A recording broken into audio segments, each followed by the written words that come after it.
Olá, seja bem-vindo e bem-vinda a mais uma edição do programa da TV Surdo, o programa de televisão mais inclusivo do país. O nosso compromisso consigo é trazer-lhe informações sobre as pessoas com deficiência e nesta edição vamos falar do acesso ao emprego. Lembre-se que você, caro telespectador, pode fazer parte do nosso programa.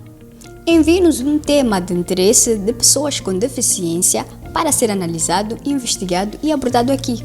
Para isso, só tem que enviar uma mensagem via SMS para o nosso número 87 65 90 24 4. Não se esqueça de deixar o seu nome.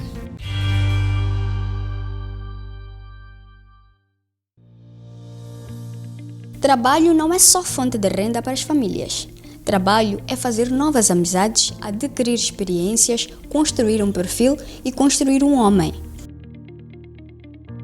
Em alguns casos, o trabalho de alguns profissionais não é visível aos olhos de quem nunca imaginou a sua existência. Noutros, é bem visível. Seja em qual caso for, todo ser humano gostaria de exercer algum trabalho, mas as condições sociais costumam ser o seu pior inimigo. Nesta edição do programa da TV Surdo, trazemos histórias de jovens de uma camada social a qual se tem negado o direito de realizar o sonho de sair de casa e de ir ao trabalho.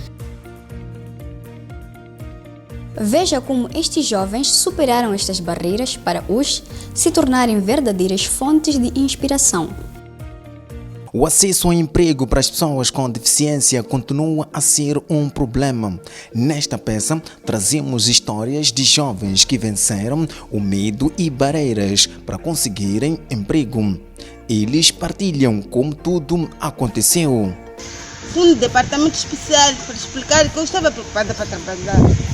Mas chegado lá, vi que aquelas pessoas não tinham experiência, porque sempre admiravam, você é surdo, como é que vai trabalhar? Mas eu sempre pegava no suplemento, lia, então eu sabia que tenho direito de trabalhar. Eu expliquei algo mais fácil, então disseram que eu estava sendo precipitada. Mas sempre quando quem pedia um encontro com qualquer representante, eu sempre tinha protocolo, guardava os protocolos comigo. Findo isso, voltei a pedir o quê? A falar na direção de educação da cidade. E já concluí, tenho certificado, eu preciso trabalhar. Então eles disseram que só estavam a selecionar pessoas com maior valor. Aí começa o quê? Conflito, porque eu disse, vocês podem selecionar pessoas com valor máximo, mas é que existe vaga de 5% para a pessoa com deficiência, é porque eu tenho direito. Tentei falar com aquela pessoa, mas não quiseram, até cheguei ao quê? A ter pequeno conflito com o chefe de recursos humanos, porque ele me respondeu oralmente. Então eu falei para ele, da próxima que me respondeu oralmente, eu posso gravar, porque eu fiz por escrito, o senhor tem direito de responder-me por escrito. Então passou essa fase. Voltei no departamento especial, expliquei minha situação. Eles disseram que eles tinham dificuldade, não sabiam como iam fazer. Eu estou a trabalhar na parede do Estado, mas foi por uma mais grande batalha. E estou lá com a colega Ana e ficamos durante 4 anos à espera de um novo concurso e conseguimos ser apuradas, ou fomos apuradas. Ana Monjane é outra jovem com deficiência que enfrentou dificuldades para aceder ao emprego.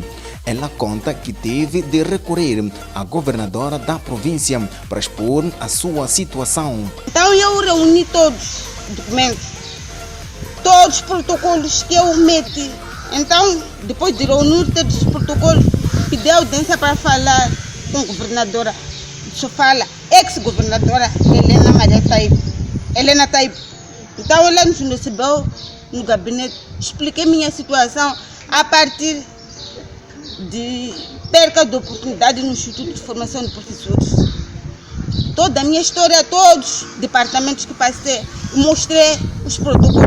Então ela sentiu, disse que na semana seguinte ia reunir os departamentos para saber o que estava acontecendo.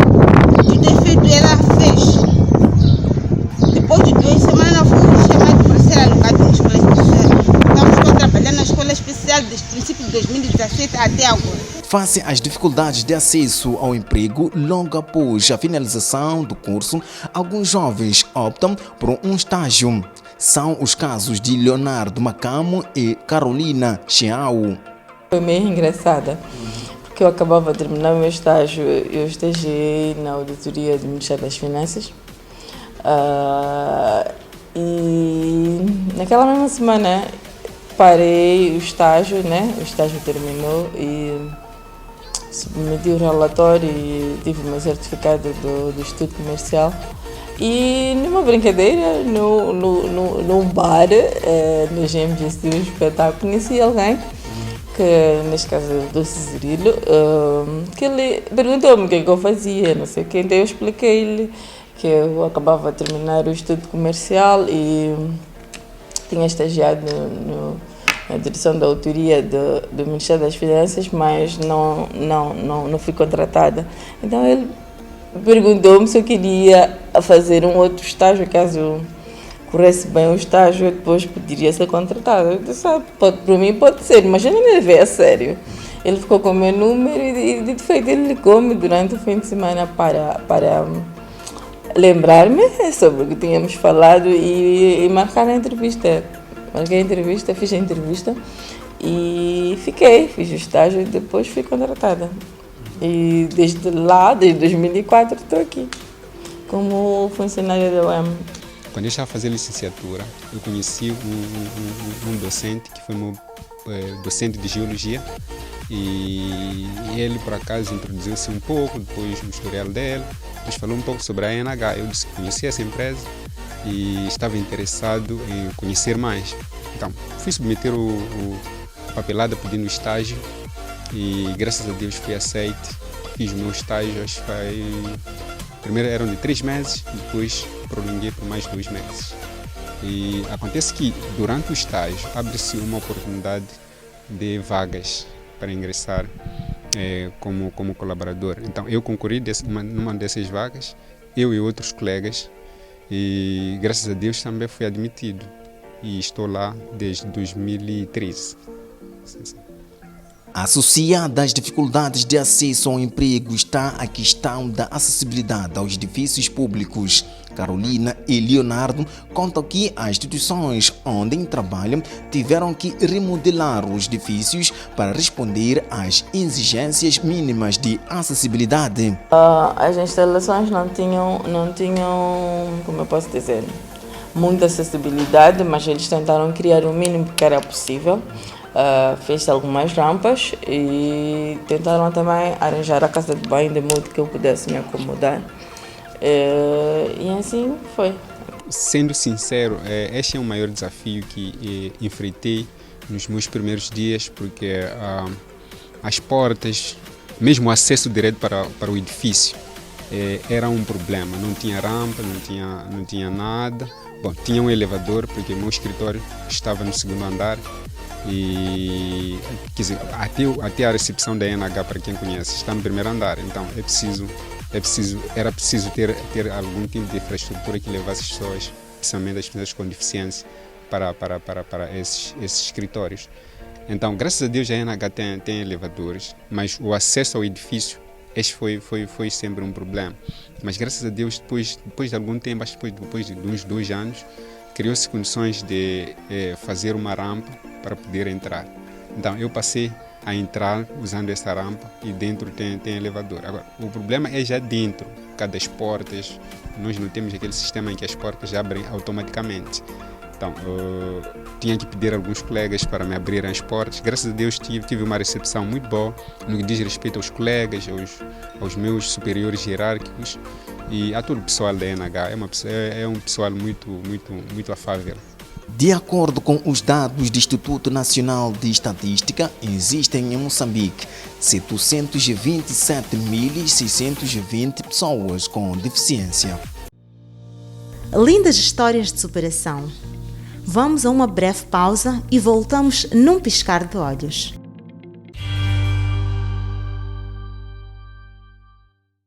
Olá, bem-vindo e bem-vinda de volta ao nosso programa, o programa de inclusão social. O tema desta semana é acesso ao emprego para pessoas com deficiência. Existem em Moçambique mais de 227 mil pessoas com deficiência e não há dados sobre o número de pessoas desta camada social que estão empregadas quer na função pública quanto no setor privado.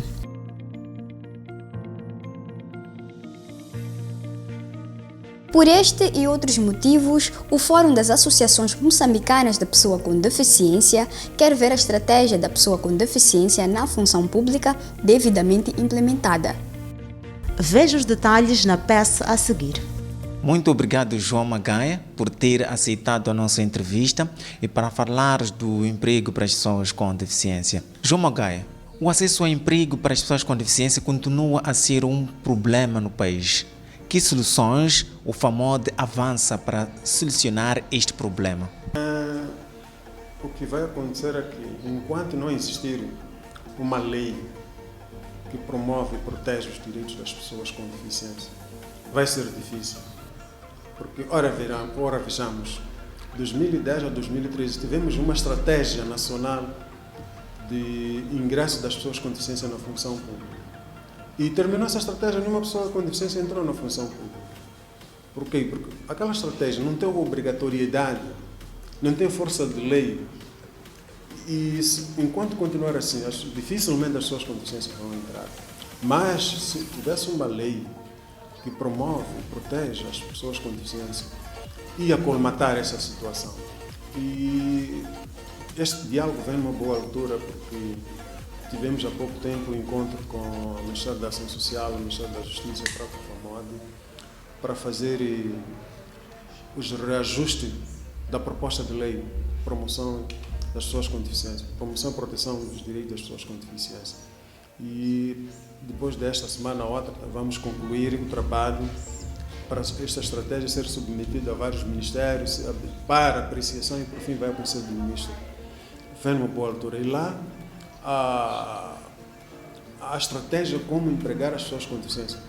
Por exemplo, lá há cotas, há incentivos a um empregador que emprega as pessoas com deficiência através de isenções fiscais e outras coisas.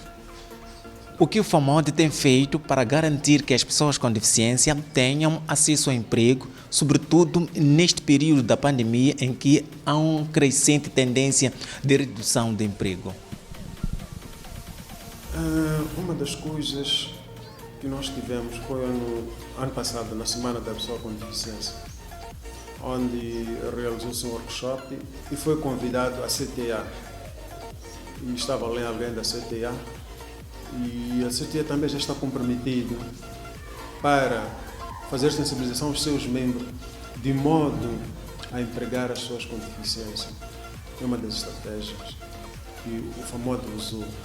Outra é aquela estratégia que a organização faz individualmente, de uma empresa, fazer sensibilização aos empregadores. E uma coisa, digamos, mais que palpável ainda é só a lei. Não temos outra coisa. Está a dizer que algo não está sendo feito. Está sendo feito, mas estamos a lei, porque a lei, se alguém não cumpre, haverá penalizações. A questão do emprego, tivemos envolvido no projeto que é PIN, é o Percurso Participativo para a Inclusão, que estava uma organização italiana, a AIFO e FAMOD, e o Ministério do Trabalho, através do Instituto Nacional de Formação Profissional. Aquilo que era a INEFP, agora a FPLAC. Então, foi um projeto que formou mais de 20 pessoas com deficiência em diversas áreas, informática, culinária e outros cursos. E foram dados kits. Por exemplo, os que fizeram culinária até deram um fogão com botija, com todos os ingredientes para a pessoa entrar no mercado de emprego, confeccionar opções para vender. Isso é uma das estratégias que encontramos para o autoemprego das pessoas com deficiência. Infelizmente o projeto terminou, mas as pessoas vão dar continuidade. Espero que apareça um outro parceiro com uma proposta igual e e contemplarmos outras pessoas com deficiência que não estiveram no primeiro curso ou primeira formação. Quais são os maiores anseios do FAMOD na área do acesso ao emprego para as pessoas com deficiência? Nosso anseio é que as pessoas com deficiência tenham emprego, que as pessoas ou os empresários mudem de atitudes, porque quando olha para a pessoa com deficiência, não olha como pessoa, a primeira coisa que vem é a deficiência e logo diz esta pessoa não é capaz de fazer o trabalho que eu preciso. Então tem que reverter isso ou deixar desse pensamento de lado e olhar para a pessoa com deficiência e dizer assim, olha, esta pessoa é capaz de fazer e começar a empregar as pessoas com deficiência. Esse é o nosso anseio como FAMOD, que os empregadores mudem de atitudes e olhem as pessoas com deficiência como capazes de fazer qualquer tipo de trabalho de acordo com as suas habilidades.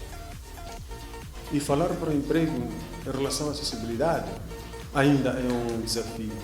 Só verem, por exemplo, na zona da Baixa, todos os escritórios ali são em cima. Imagina uma pessoa com deficiência, anda de cadeira de roda, uma pessoa com deficiência anda de mulher. Por mais que tenha habilidades em termos de sabedoria para trabalhar, vai ser difícil para todos os dias ter que subir as escadas. Esse é um calcanhar daqueles que vai levar muito tempo para a sua efetivação, visto que os edifícios que nós temos são antigos. Outros é difícil colocar lá uma rampa, é difícil partir para colocar um elevador. Então é um desafio. Vamos trabalhar junto com o governo e vermos que esta estratégia pode-se usar para colmatar isto, visto que o resto do chão da nossa cidade são lojas. Os escritórios estão a partir do primeiro andar, o segundo e por aí. Então é um desafio. Obrigado. Muito obrigado mais uma vez, João Magaia, por estas importantes notas. Esperamos tê-lo em ocasiões futuras para esclarecimentos sobre outros assuntos a nível das pessoas com deficiência. A fraca formação acadêmica e profissional têm sido as principais causas que levam as pessoas com deficiência a terem dificuldades para aceder ao emprego. Entretanto, o Instituto de Formação Profissional e Estudos Laborais Alberto Cássimo, tutelado pela Secretaria de Estado para a Juventude e Emprego, já tem cursos inclusivos, ou seja, em que se usa, por exemplo, a língua de sinais para formar jovens surdos. Mas quais são as condições para as pessoas com deficiência acederem aos cursos ministrados neste instituto? Veja a resposta na conversa que o nosso colega Abdul Ibrahimo manteve com Anastácio Chimbeze, diretor deste instituto. Muito obrigado, Dr. Anastácio Chimbeze, por ter-nos aceito a nossa entrevista para falarmos do acesso ao emprego para as pessoas com deficiência. Doutor, o acesso ao emprego para as pessoas com deficiência continua a ser um desafio. Que soluções o governo encontra para este problema? Uma é aquela que fizemos na formação e depois kits de autoemprego. Essa é uma forma.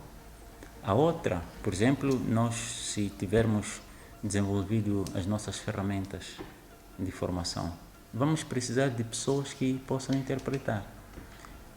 Eu sei de muitas iniciativas, inclusive com algumas organizações como a FAMOD, a CAMO e outras, em que as pessoas estão envolvidas. Lembro-me de um jovem que beneficiou-se de uma formação. Ele esteve na Biblioteca Central Brasão Mazula, aqui na UEM, e agora está na Beira, está a trabalhar. E falamos sempre. É um exemplo entre muitos. Aqui há duas coisas. Uma é serem criadas as oportunidades e a outra é as pessoas pegarem a oportunidade. Hoje estou aqui consigo, Abdul. Você pegou a oportunidade que teve, embora na condição em que está a fazer alguma coisa. Há outros que dizem, bom, a condição em que eu estou não posso fazer mais nada. Não é verdade. Há muitos exemplos. O governo, ao nível da Secretaria de Estado, está a fazer isto. Nós damos a formação, o INEP atribui kits de autoemprego. Então as pessoas têm algum meio de subsistência. Eu penso que esse é um elemento. Há muitos outros, há um outro bom exemplo de empresas. Me ocorre agora o Porto de Maputo. Porto de Maputo tem uma experiência muito interessante. Começou com um grupo e potenciou aquele grupo de pessoas com deficiências e foi treinando continuamente. E algumas dessas pessoas estão a níveis muito mais altos, mas começaram de lá de baixo. Portanto, é uma questão das entidades empregadoras terem esta afirmação de que reconhecemos que essas pessoas têm deficiência, reconhecemos das limitações que têm, reconhecemos de uma série de coisas, mas vamos dar oportunidade, vamos dar o suporte necessário e vamos fazer o acompanhamento devido. A estratégia da pessoa com deficiência na função pública ainda não está devidamente cumprida. O que estará por detrás deste incumprimento? Eu acho que houve também um pouco de falta de divulgação. Nós estamos aqui a trabalhar neste projeto piloto que eu referi-me e nós estamos a procurar expandir. Há uma norma global, através das Nações Unidas, que fala e defende as pessoas com deficiência. Portanto, a estratégia é uma ferramenta que o governo ou qualquer entidade adota para promover. É verdade que não houve divulgação suficiente, o que é de lamentar, mas por outro lado, apesar das pessoas não saberem determinadas coisas, há outras que foram promovidas e há outras que foram feitas.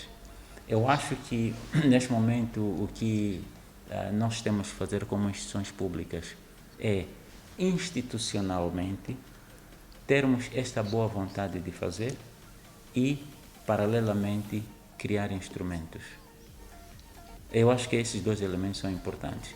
A estratégia de pessoas com deficiência na função pública vai agregar tudo aquilo que nós... E é necessário que haja. Se expirou, penso que o governo tem mecanismos e vai certamente criar condições de criar uma nova estratégia com outro período para a sua implementação. E, paralelamente a isso, inspecionar se aquilo que a estratégia diz está sendo feito e, se não, o que é que deve melhorar para corrigir. Com o advento da Covid-19, muitas pessoas perderam o emprego, incluindo as pessoas com deficiência. Como é que o governo está a contrariar esta situação, sobretudo em pessoas com deficiência? Eu reconheço que é um desafio muito grande que nós temos.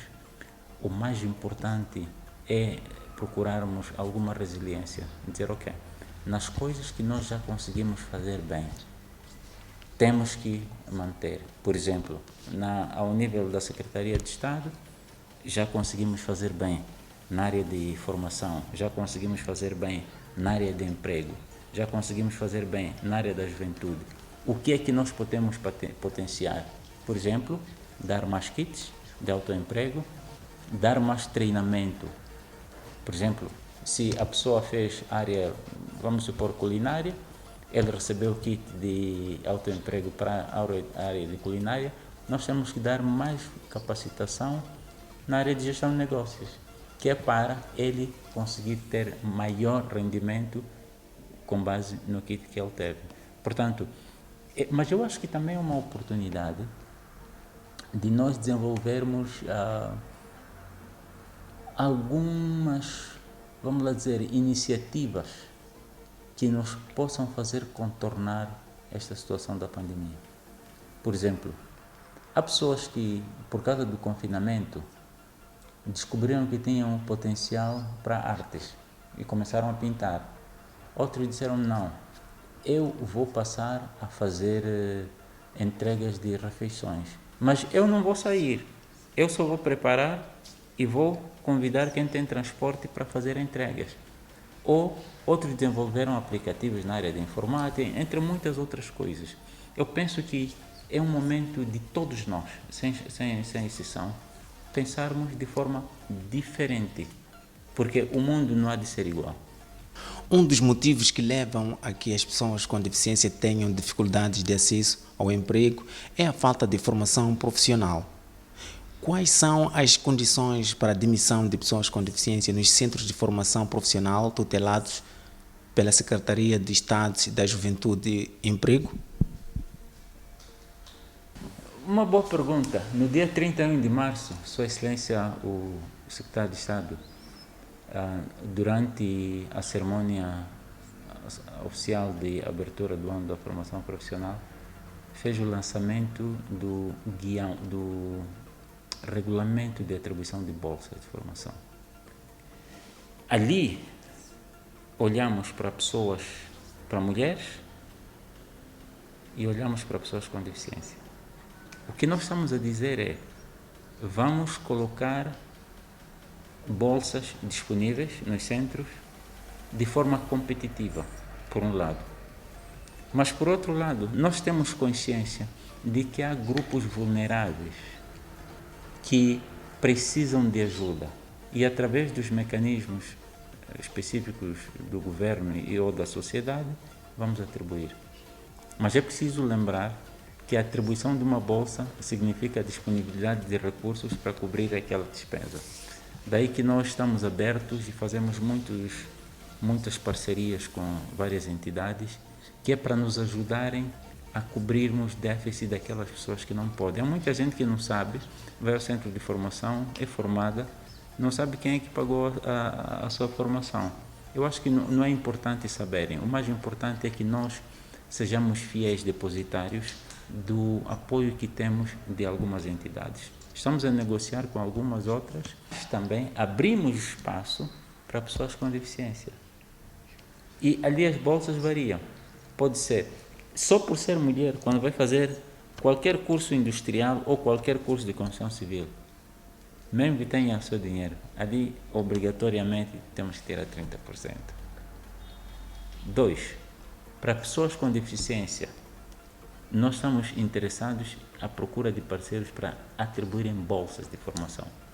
Enquanto não tivermos essa atitude e ação deliberada de dar a estas pessoas, não vamos longe.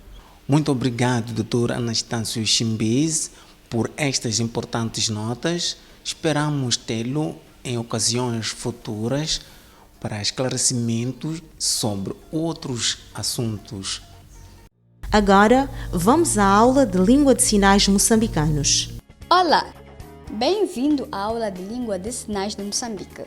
Conheça os sinais relacionados com emprego. Trabalho. Trabalhador. Desemprego.